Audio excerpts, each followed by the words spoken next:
3 American troops and several Iraqi forces were wounded on Saturday in the second major rocket attack in the past week on an Iraqi base north of Baghdad, U.S. and Iraqi officials said, raising the stakes in an escalating cycle of attacks and reprisals. Iraq's Joint Operations Command said 33 Katyusha rockets were launched near a section of the Taji base which houses U.S.-led coalition troops. It said the military found 7 rocket launchers and 24 unused rockets in the nearby Abu Izm area. The Iraqi military said several Iraqi air defense servicemen were critically wounded.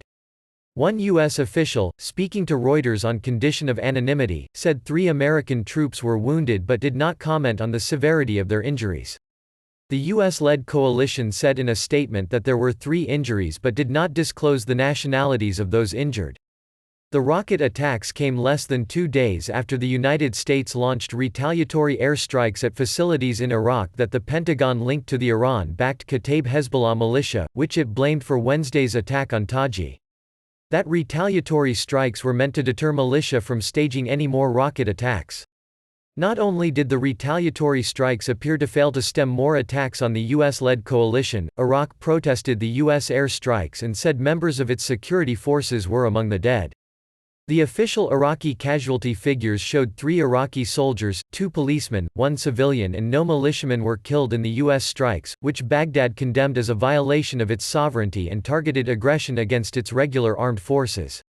The Iraqi military said on Saturday that neither the United States nor other foreign forces should use the latest attack as a pretext to take military action without Iraq's approval, and should instead hasten to implement a parliamentary resolution expelling them. Long-standing antagonism between the United States and Iran has mostly played out on Iraqi soil in recent months. Iranian-backed paramilitary groups have regularly rocketed and shelled bases in Iraq which host U.S. forces and the area around the U.S. Embassy in Baghdad. The United States has in turn conducted several strikes inside Iraq, killing top Iranian General Qasem Soleimani and Kataib Hezbollah founder Abu Mahdi al-Muhandis in January. Many Iraqis say it is they who suffer most from U.S.-Iranian tensions, and some, including caretaker Prime Minister Adil Abdul Mahdi, have called for U.S. troops to withdraw. Parliament voted to expel foreign troops in January.